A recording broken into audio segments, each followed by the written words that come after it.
right, we're going to look at how to graph our displacement versus time for our 3 buses. Now you're going to put all 3 lines on the same graph, so you just need one graph for today.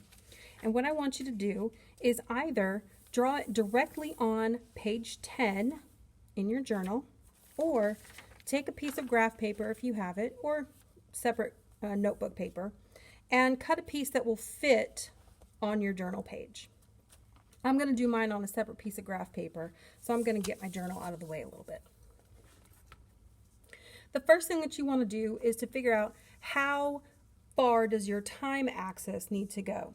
And I want you to set up your paper like this, where we've got the kind of long edge is going to be your y-axis, and the shorter edge will be your x-axis. And to figure out how far to do your time, we just look at what were the times given on our 3 sets of data. We've got up to 1.2 seconds. We've got up to 1.4 seconds for the monster bus. And then we've got up to 2.1 for the big bus. So we need our graph to go all the way out to 2.1 seconds. And we want each time interval, each 1/10 of a second, to be on its own line. The easiest way to do that and make sure that it fits is to start at the end, start at the right edge, and count 2.1, 2, 1.9, 1.8, 1.7, 1.6, 1.5, 1.4, 1.3, 1.2, 1.1, 1, 0.9, 0.8, 0.7, 0.6, 0.5, 0.4, 0.3, 0.2, 0.1, and 0. And this is where we're going to draw our y-axis. So grab your ruler or your straight edge, and I'm just going to draw my y-axis all the way up to the top. And then go ahead and draw in my x-axis as well. Now, before you move on, go ahead and label your axes. The x-axis is time, and it's in seconds. And I'm not going to write in all of them right now, but make sure that you label each mark all the way out to 2.1. Now we have to scale the y-axis, and I'm going to run really quickly through how to scale that for this particular set of data.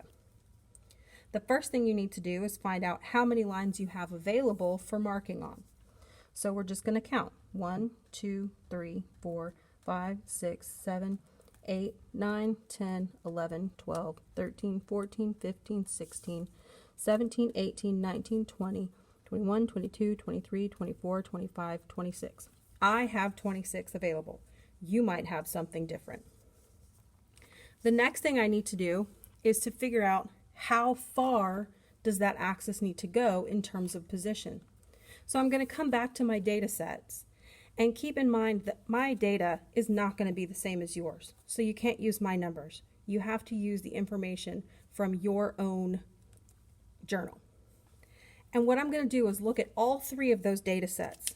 And I'm going to find what is my absolute highest displacement number. So all I have to do is look at this last number. 38.5 here. It's 61.3 here. And 236.7 here. By far, this is my highest number. So I'm going to circle that. And so that's what I need to make fit on my y-axis. So I'm going to take this highest number, 236.7, divided by the 26 lines that I have available to work with, and figure out my scale. So 236.7 divided by 26 gives you 9.103 blah, blah, blah, blah, blah. Well, I can't count by this because if I do count by 9s, I'm going to run out of space at the top of my graph. So I need to round this number up to something that's easy to count with, like 10. So on my graph, I'm going to scale it to each line equals 10 centimeters. 10, 20, 30, 40, 50, and so on, all the way up. Yours will be different. Now I need to go ahead and label my axis, which is going to be displacement in centimeters this time. Now once you have both axes labeled, then you can go ahead and start plotting your information. I want you to pick one color to represent each bus. So for example, I've used a pink pen to represent the small bus. I've used a green pen on the monster bus and a purple pen on the big bus. So I'm going to then come and graph my information the same way.